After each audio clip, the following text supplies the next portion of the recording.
funny. I can't find all my. Oh, okay. Okay, you're streaming. Okay, good. Thank you. Let me.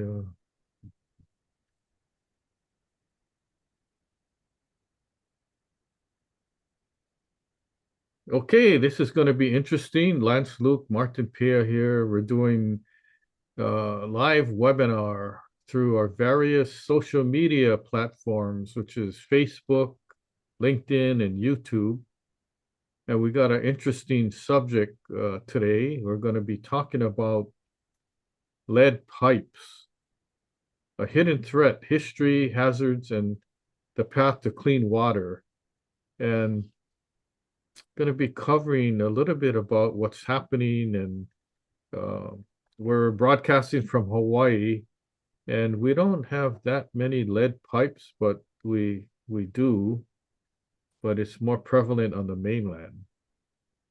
So let's get right into it. Thanks for joining us. If you're on our um, Zoom platform, and then also whether you're listening or watching on our various social media, thank you also. If you have any questions or comments, post them to the various platforms you're on.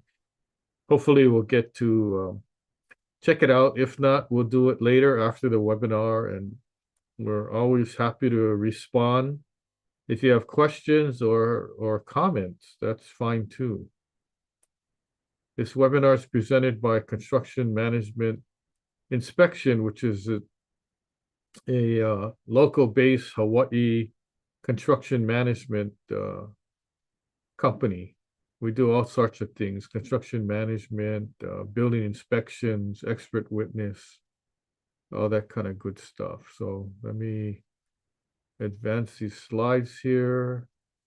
Also, this is part of Ask Building Expert, which is the webinar series, and I'm the national building expert, or at least I try to be. Um, let's go right into it. Hold on a second.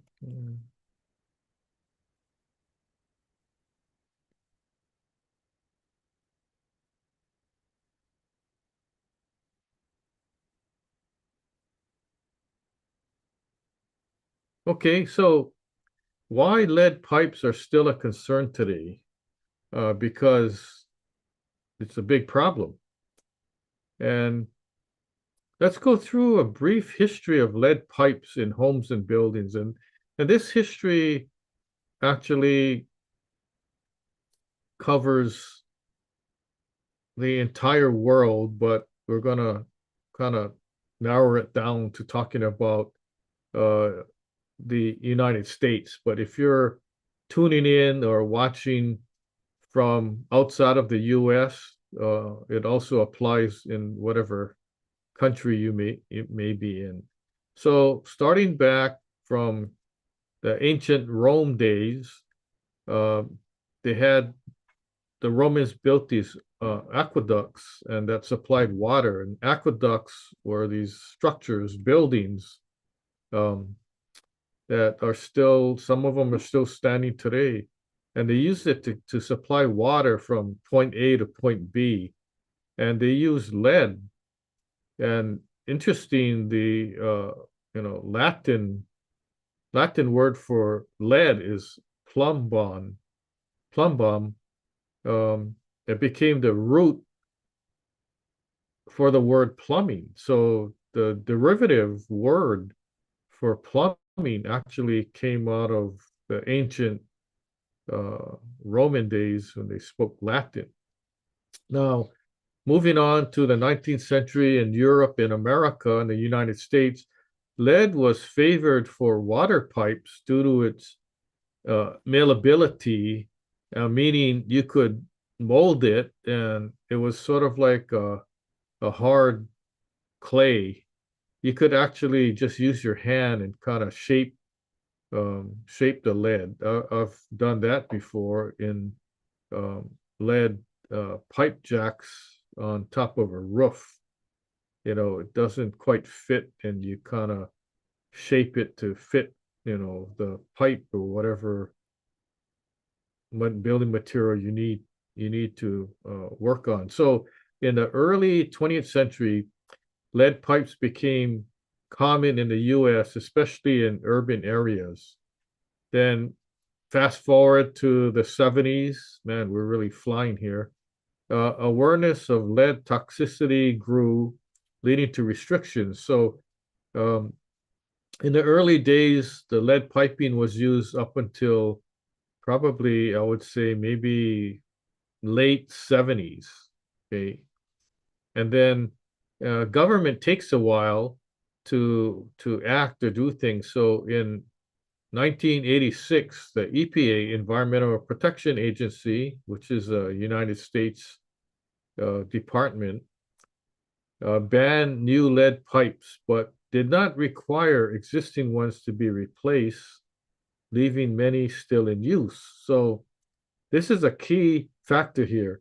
Although the EPA banned the use of new lead pipes, it did not require existing ones to be replaced. So what does that mean? That means all the existing lead pipes are still in use if it has not been replaced already. Now, this is in 1986. So um, fast forward to today, there's cities and areas through the United States that are actually taking action to replace the pipes. And then the EPA also passed another requirement, uh, kind of mandating replacement of lead pipes. So we'll talk about that shortly. Okay, so here we are. Last year in 2024, the US EPA announces new lead and copper rule improvements. And the acronym is LCRI, meaning lead and copper rule improvements. And the money was set aside to fund clean drinking water under the Biden-Harris Investing in America agenda. And so what that means is the nationwide mandate um, requires replacement of lead pipes within 10 years. There's stricter lead testing and lower thresholds in drinking water. So in different municipalities around the United States, the water is always tested. Like in Hawaii, there's Board of Water Supply, and they test the drinking water and they submit their findings. And you should actually, if you haven't, you should read the Board of Water when they send out their analysis of the drinking water. You should actually spend time reading it. And it's like all these different chemicals and things in parts per million or parts per billion. And it's really technical in nature, but maybe for fun, just see how many components are in the water, how many different things, right? Pesticides, and I haven't seen microplastics in the water, but hopefully they're testing for that also. Bipartisan infrastructure law funding to speed up replacements, and then specific to Hawaii, um, about $25 million was allocated. So $24.9 million was allocated to Hawaii for lead pipe inventories and projects, which means replacement of lead pipes wherever they are. Okay, so that's the government helping the cause, helping the situation. Some more information on the history of lead pipes in homes and buildings. Why was lead the preferred plumbing material as opposed to other materials? Well, it was easy to shape and install. Uh, it's durable, it's flexible, and it's common in older buildings. It was widely used before anybody knew about the health risks. It's sort of like asbestos. Nobody knew it was a health hazard. And at the time of use, everybody thought this was a space age material because it could protect from a fire. So if you wrap something with asbestos, um, it's almost like it's fire rated, but then it was known to become a health hazard later, breathing the fibers. The peak usage in homes and buildings, we're talking about like during the term from 1920 to 1960. In the United States, as urbanization soared, cities installed lead pipes for water systems, many of which still cause contamination today. So uh, there's a lot of lead pipes still around, still hasn't been replaced. Now, here's something, a fairly easy concept, how lead enters drinking water from pipes. So you may say, well, I have lead pipes. What's the problem? Okay. The problem is the lead, which is toxic, that's in the pipe because the pipe is made out of lead. It leaches into the water. So primarily through corrosion. So you have your drinking water pipe and water is going through it when you turn the faucet on. And some of the water actually have these small particles of lead that actually get dissolved into the drinking water. So if you have a lead pipe and you turn your water on, like your kitchen faucet, to fill up a cup of water, there's going to be either lead particles or lead in the water that got dissolved. So um, what happens is your water becomes not safe to drink because there's high levels of lead, or even if it's low levels of lead, it's still not good. So that's what's happening. Now, I'm not a doctor, although I might play one on TV, but let's talk about lead exposure and health risks, health impacts of lead. Now, the bottom line is the medical community knows already that lead is harmful, especially to children. And that's a big problem. So whether the lead is in water pipe or the lead is in paint, like lead-based paint or lead-containing paint, it's still a problem. Lead doesn't go away.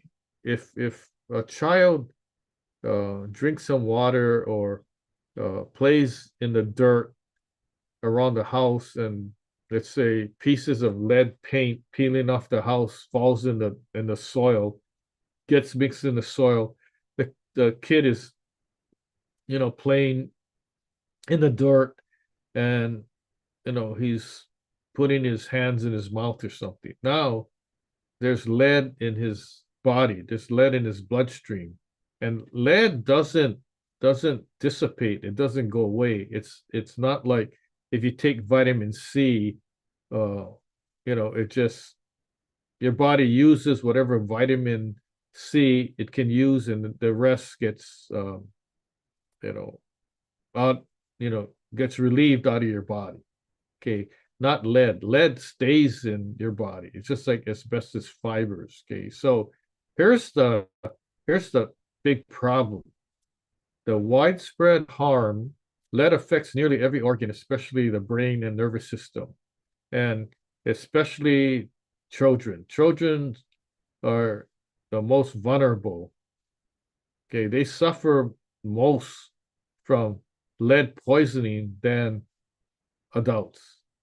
And what does lead do? It causes developmental delays, learning disabilities, lower IQ, and behavior issues. So that's why the the testing is done through a blood test. You can't just ask a child certain questions. The real way to test is you got to take a blood sample, send it to a lab, and get an analysis. The other thing is for pregnant women, It harms a developing fetus, leading to developmental delays and complications. Now, there's actually proven case studies with the data that I'm providing to you.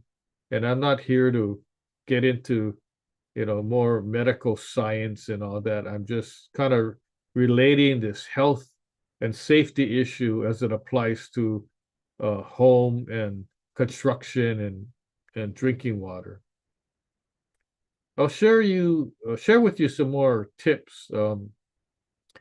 Here's a real world example. I'm not sure if you remember, but at one time, uh, there was a big problem in Michigan, in Flint, Michigan.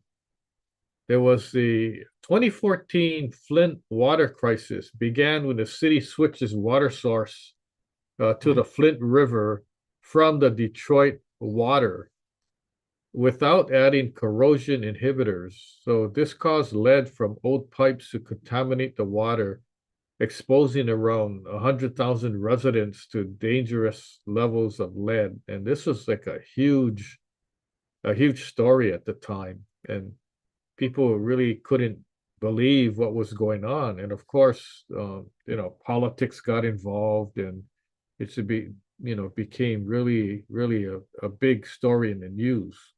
Okay. Um, Here's another real world example. Let's talk about Washington, D.C. In 2001, the D.C.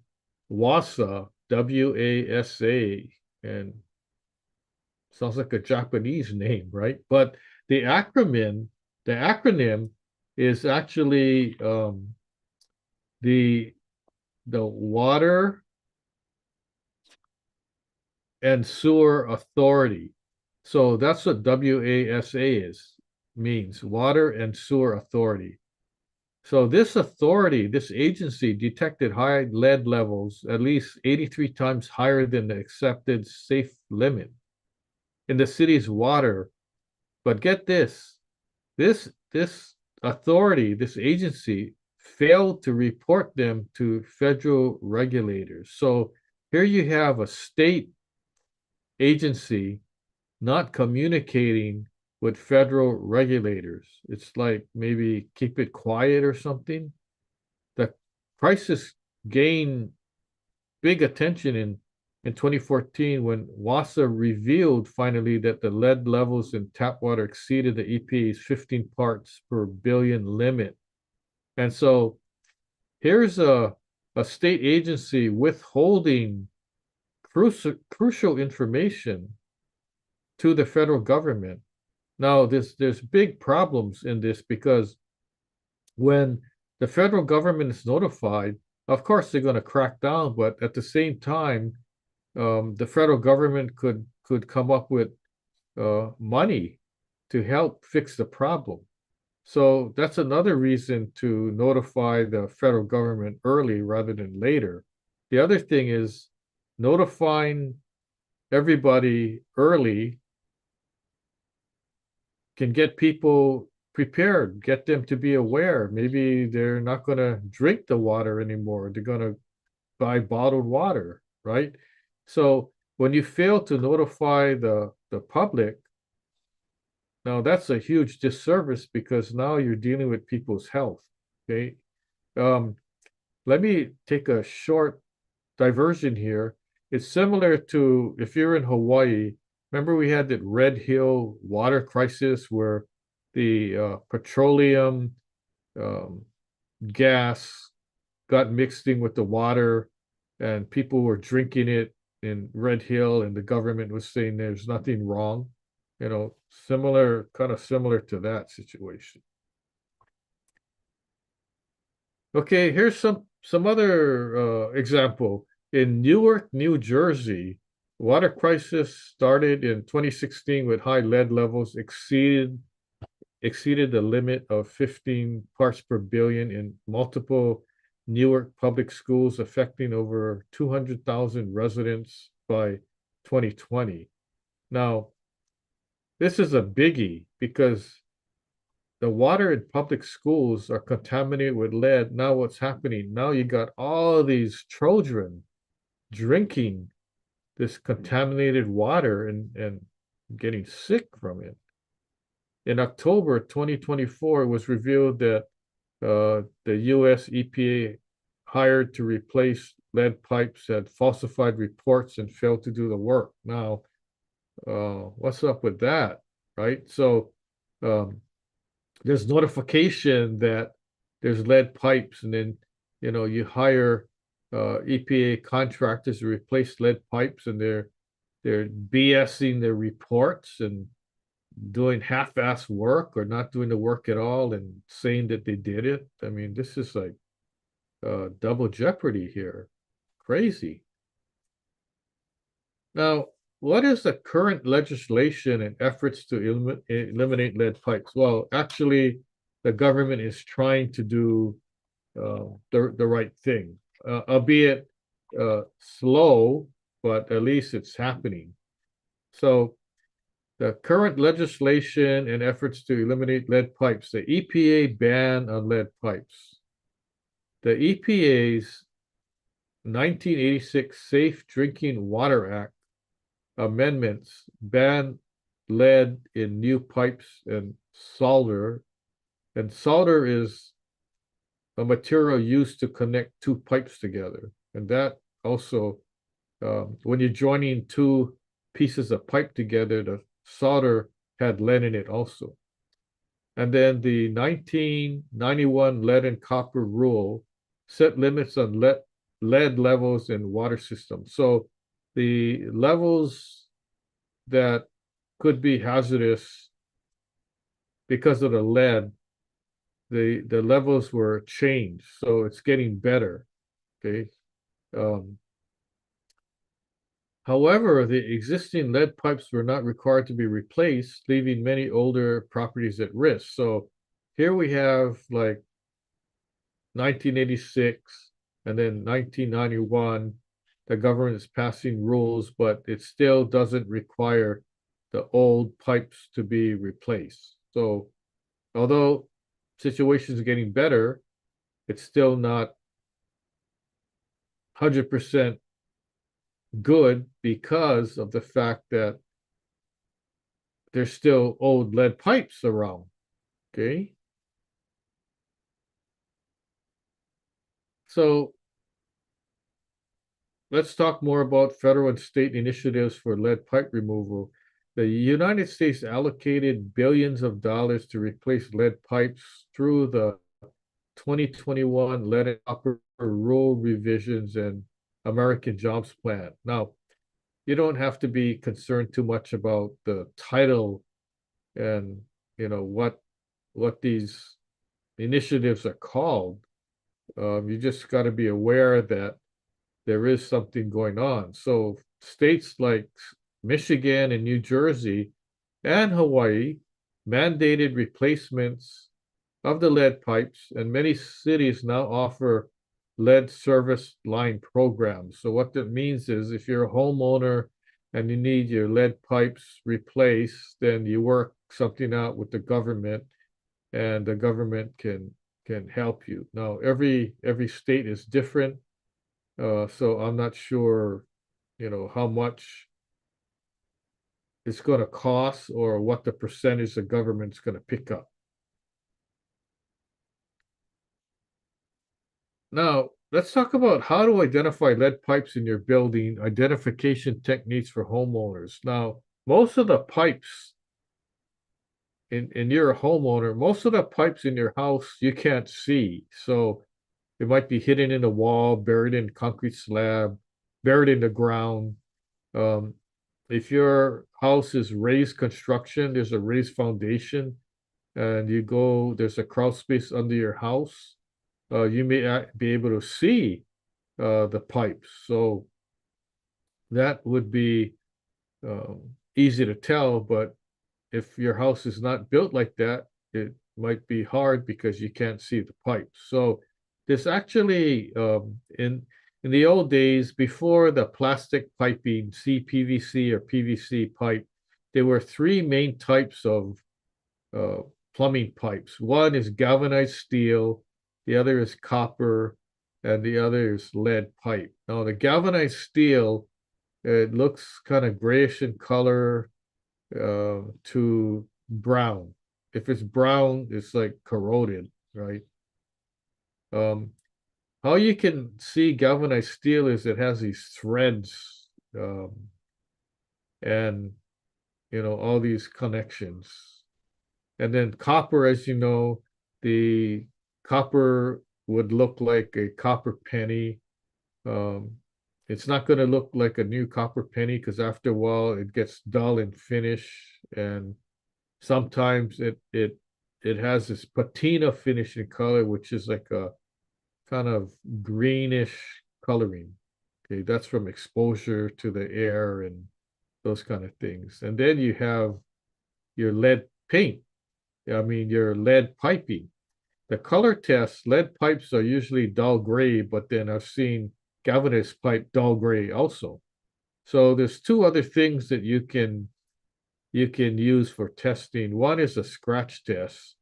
Lead is soft and can be scratched easily. So you get a knife or a rock and you scratch the pipe and nothing happens, then it might be galvanized steel or a steel pipe.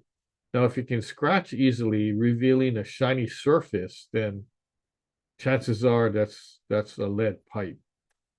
And then you could also use a magnet test. Lead is non-magnetic, so if you kind of use a magnet and stick it on the lead pipe, the magnet's not going to stick on. Okay, so that's another method. But of course, professional verification is recommended. If you use a scratch test and a magnet test and it comes out where the pipe is not lead, it still could be lead. So that's why you need to go professional verification route. Okay, now how to identify lead pipes in your building? There's a water testing option. There's a at-home test kit where you can buy at like your local hardware store.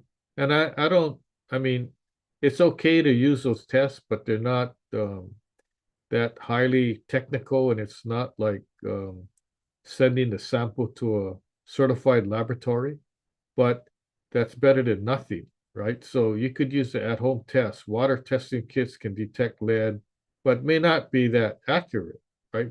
Just like there's these lead swabs that you can test your house if it had lead paint, and that might be not as accurate also. So the best thing would be to have some water samples sent to a lab for lab analysis. That's the most reliable.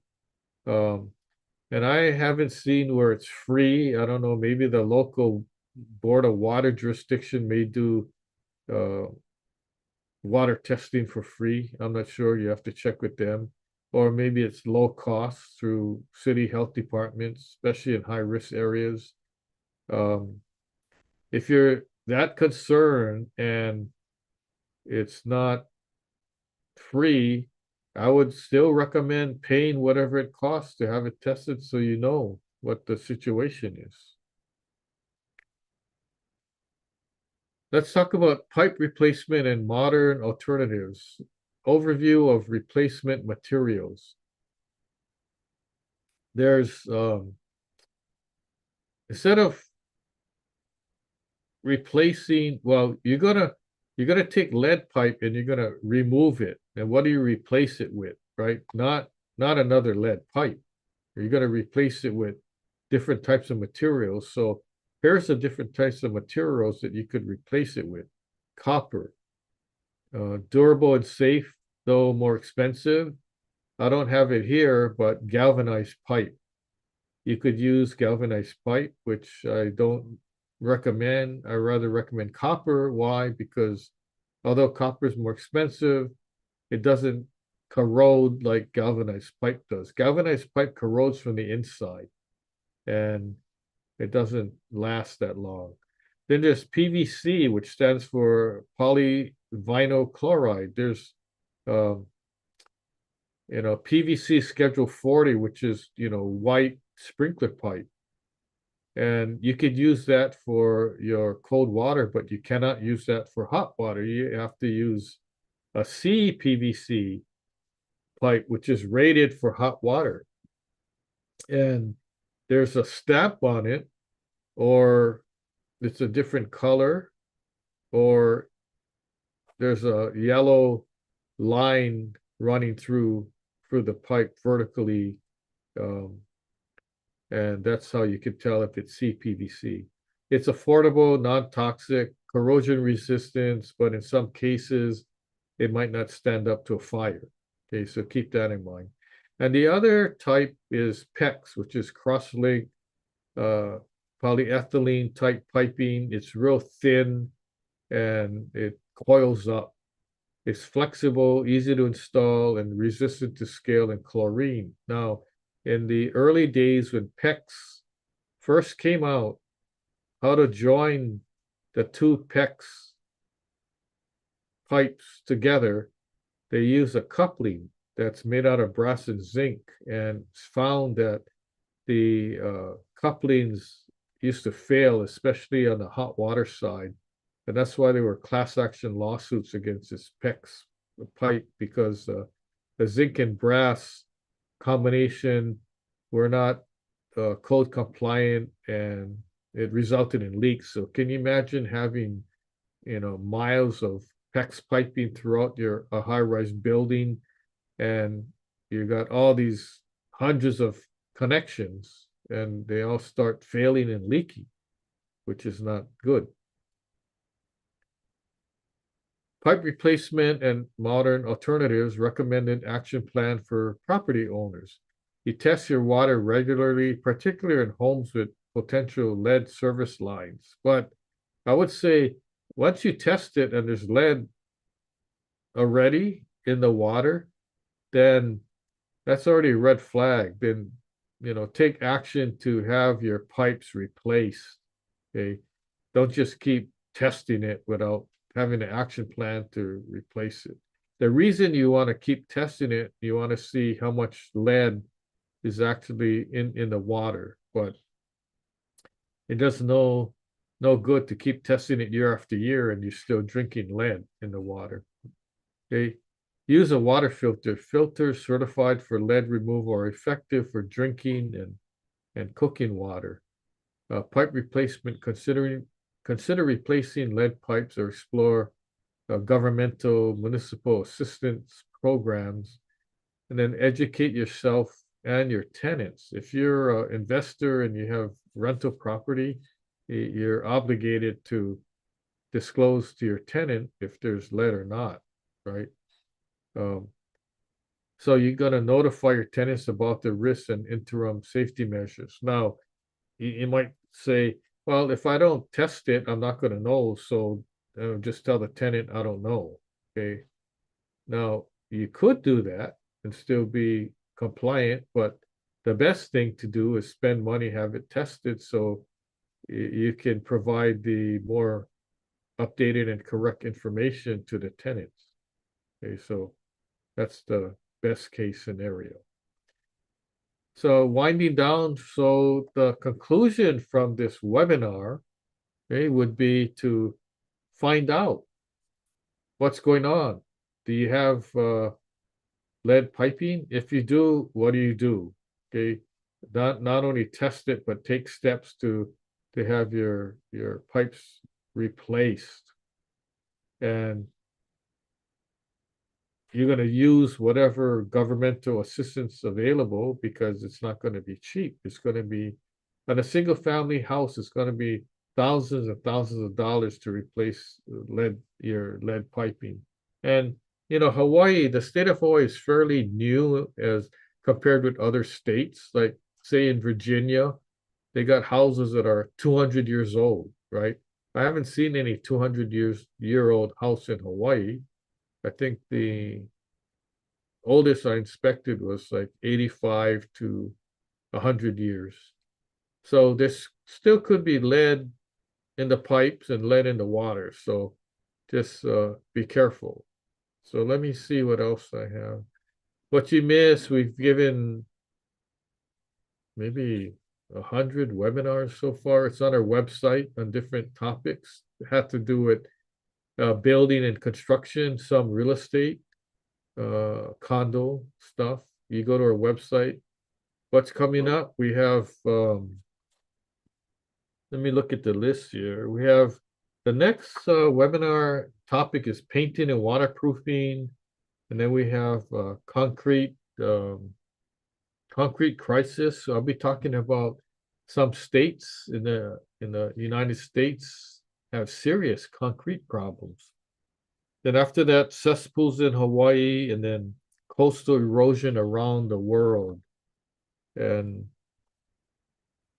here's our website, askbuildingexpert.now.site. Every day we're adding some stuff to it. We're putting up webinars that we've given so you can watch it anytime you want. We have all the webinars we've given to date on our website. Pick and choose which one you want to watch. We have expert websites. So we have probably 100 websites. And each website has a different topic like roofing, waterproofing, fire life safety, contractor licensing, painting. So help yourself. It's all free. We have 2 websites on Lahaina, the Lahaina fire. You know, we have a lot of good information. We have blogs, which has valuable information. We spend a lot of time researching and providing you information to help you. And then, you know, we have our webinars like I talked about. So there's, if you can't find a topic that we've given already, shoot us an email or call us or let us know, and we'll be happy to consider that topic. And then we have a whole bunch of books on different topics, even one on monster houses, Lahaina wildfire. We have 2 on the LA fire, and they're available on Amazon. You can buy it, but on our website we have some that you can get for free. You can download it for free. Okay. And pertaining to this topic on lead piping, if you have any questions, now's the time. You got questions, we got answers. So my phone number is up on the screen, 808-754-3425. Email lanceluke@hawaiibuildingexpert.com. If you're not receiving our monthly newsletter, sign up for it, because that's the way you can get a free book of the month. And then also, you know, I share valuable information on different things. So I'd like to bring Martin back on as the host to see if we have any questions or comments from anybody in the audience. So Martin. Yes, Lance, I'm here, and you've done such a great job on updating us on lead pollution in our water and pipes. So appreciate it. So yeah, we have Sure. a few questions here from our social media and early submissions. So let me get to them right away. First is what's the best way to get assistance with the cost of replacing lead pipes in my home? This is probably from a local person, so maybe a local related. Okay. Probably the first step would be to make sure you do have lead pipes, right? Through a laboratory analysis of the quality, water quality. And then let's say that it's positive, it's verified that you do. The next step would be contact a couple of plumbing contractors and have them give you estimates, because every house is different. So it's not like it's going to be a ballpark figure, $6,000 to replace your piping. It may not be. It may be 12,000. It depends on the design. Like I said, if your house is on a concrete slab and the piping is in the slab, how do you replace that? You have to bust the slab open. One way would be to reroute just cut the pipe, replace what you can, and then the inaccessible areas just reroute using more modern piping material to bypass the piping that's in the slab, or let's say you got a long run in the ground. That might be too expensive, or you just don't have access to it. The other thing is, let's say your house is built on a hill, right? And there's a long run from the street to up to the front of your house where the service entry is for your water. Okay, so of course that's going to be a lot more expensive to replace than if your house was 20 feet away from your main water supply. Okay, so contractors have to come out and actually take a look and measure and see what the situation is, how long the runs are. They got to measure how much pipe they need.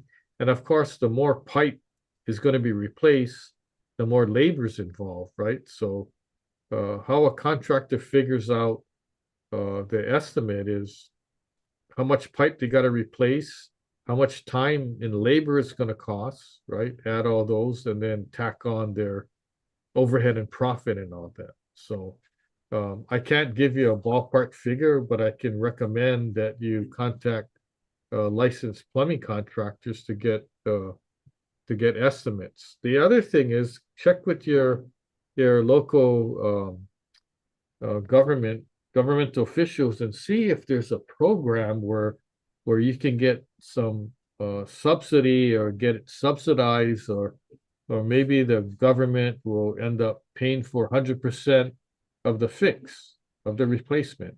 That'll be good. If not, maybe the government would allocate a percentage or a flat amount, give $5,000 per household or something like that. I'm not sure how it's going to work out, but that's something to check into. Okay, Lance, thanks. And just along that line, you mentioned there was some legislation passed in, I think, 21, and then Biden did something in 25 to allocate funds, and what was it? There's like 25 million for Hawaii. Is Right. that funds that would be tapped for that? Yeah, but I'm not sure at this point in time how the funds are going to be used, like whether it's going to be first come, first serve, and they're going to pay, the government's going to subsidize and pay 100% of the lead pipe replacement, or whether the government's going to pay a percentage, or whether they're just going to give each homeowner a set amount of money. I'm not really sure how that works, right? So I'm sure we'll find out how it's going to work, but Okay, at this time I'm not sure. very good. Thank you. Here's another question that came in. It's how often should water be tested if a building has older plumbing or pipes? Well, I would say you test it once, and if it has lead, then that's something to take action on, right? But let's say it's millions of dollars, which the owner doesn't have. Well, I would say you have, after your initial test, right? Ask the consultant, your hazmat or environmental consultant, well, when's the next time I should have the building tested, right? The pipes tested. I would say every 6 months or every year, right? If it's not that bad. See, what happens is on the hot water side, on the lead pipe, it tends to be worse than the cold water side. Why? Because the temperature of the water actually breaks up the minerals and stuff in the pipe, and helps to dissolve the lead because of the hot water.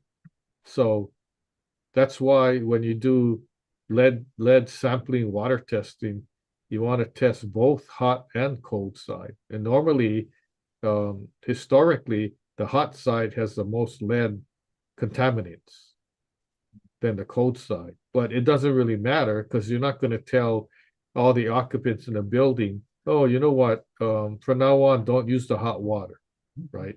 That's like kind of ridiculous. So um, it doesn't matter if the hot or cold has or lead limits or the hot side is more. The fact that there is lead in the water is not that good, provided it exceeds the EPA threshold. Now, over time, and that's why it's good to test, because let's say we test the building today and the analysis is, oh yeah, there is lead in the water, but it's below the EPA threshold, so it's not hazardous. Okay.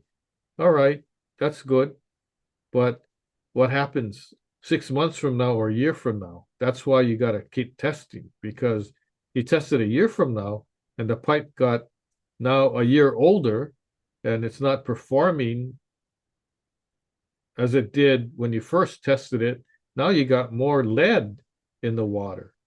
So, but I don't think, I mean, it's better to be, proactive than reactive. What I mean is that um, take steps to mitigate the problem. Take steps to replace the pipe. You're not gonna make the water safe just by testing. If it exceeds the limits, right? It's unsafe. So even if the lead content was below the threshold, I would still, to me, that's still a red flag because of the presence of lead. That's why the mandate is you replace all the lead pipes. You don't just, replace the pipes that are bad, right? So, um, but check with the environmental consultants and see what they say. Now, if you're in an apartment building or office building or like a shopping center or whatever, and there's lead pipes, now you got a bigger problem because now you got your tenants in there. You got your tenants and you got visitors that could be affected by the drinking water, right? If you use the water and you just, water your plants and all that, then that's not the problem. The problem is ingesting the water. Now, I'm not talking about just drinking. I'm talking about if there's lead in the water and you're using the water to brush your teeth or take a shower, take a bath, there's still lead in the water, right? So that becomes unsafe.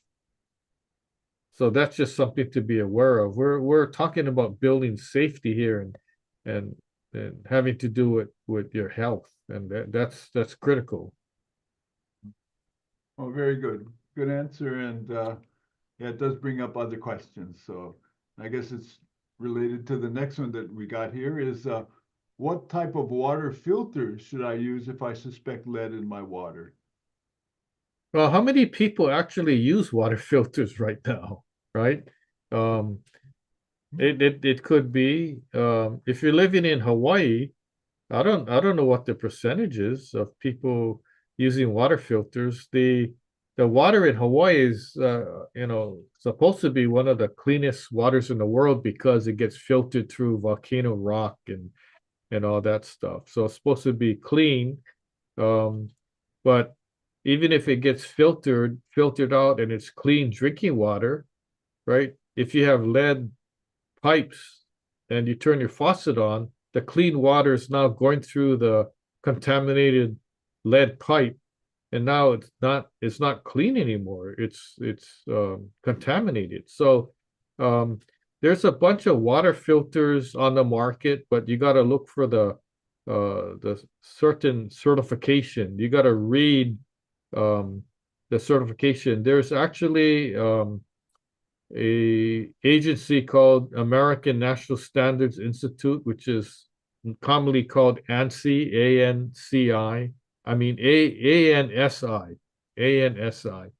Um, and that's a third party certification process that reviews products, right? And so if it has the ANSI certification, or there's another certification.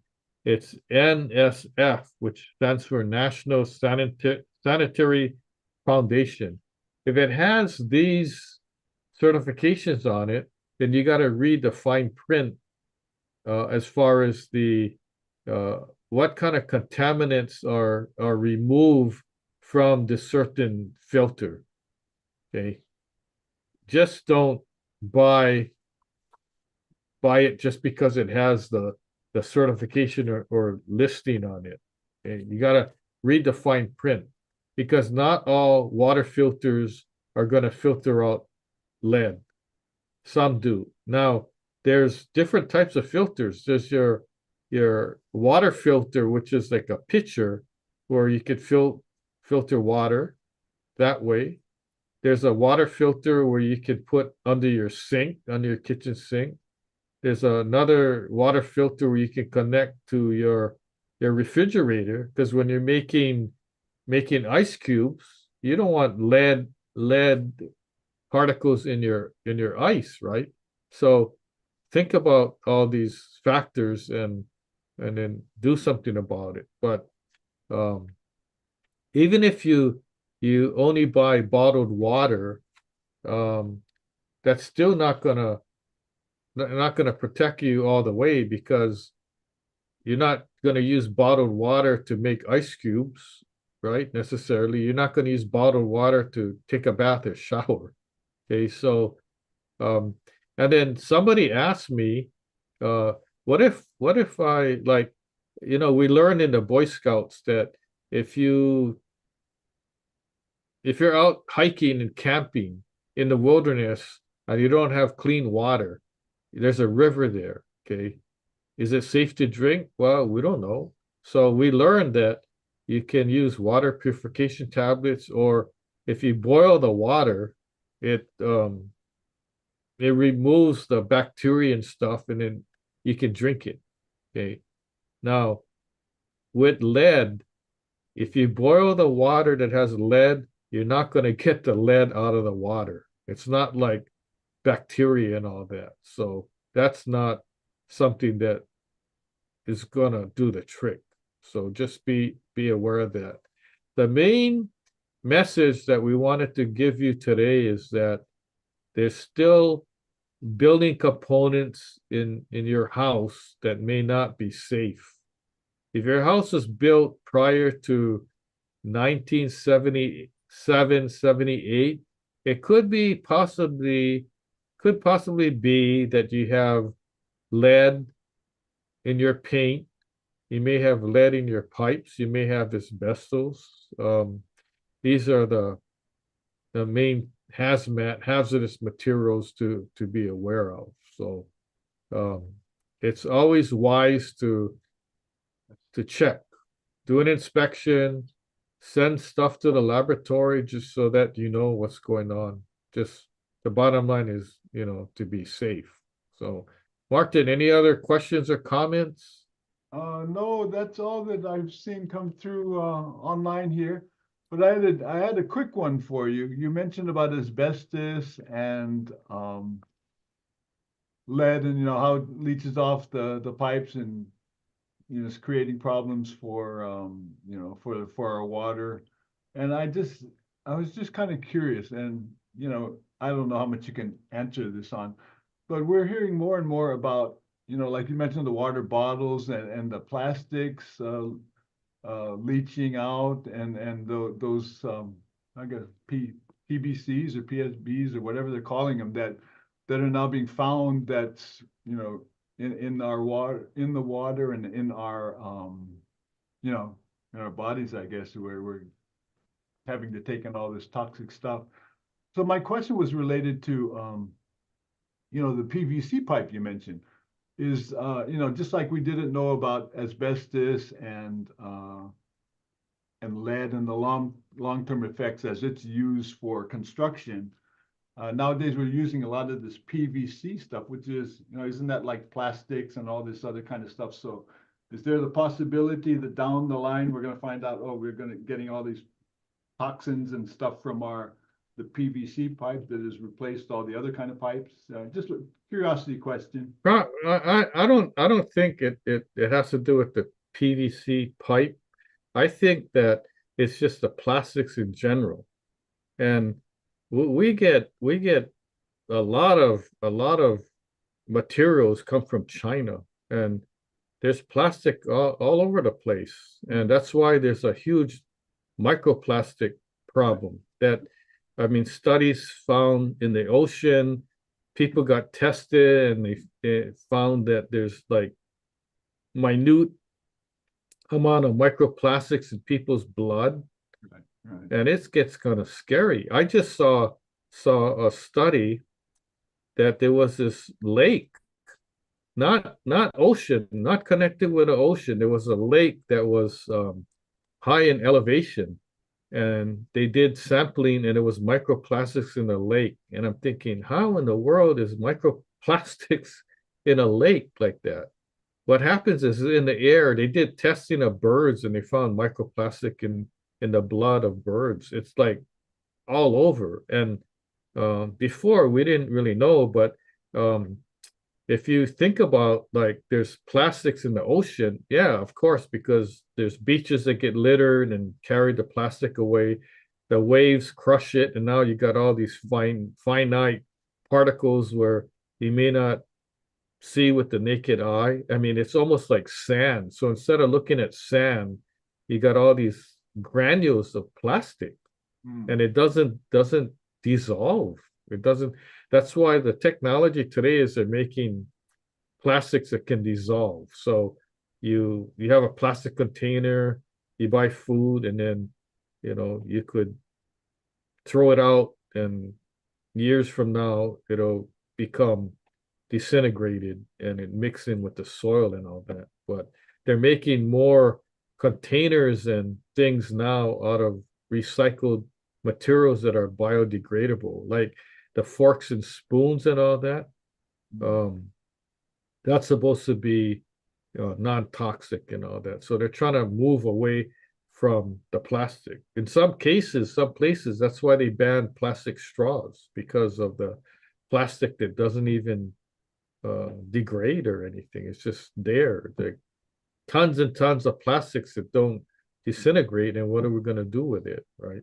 So it's becoming a problem, and so somehow the building industry is connected now to the health industry, especially when we're talking about hazardous materials, and even like we did research on fires. What happens when there's a fire? If you look in your house, right, around your house, and you look at all the things inside your house, your carpet, your furniture is made out of wood, right? Your mattresses, and there's foam and things like that, your drapes. When things like that catch on fire and burn, they give off the toxic fumes.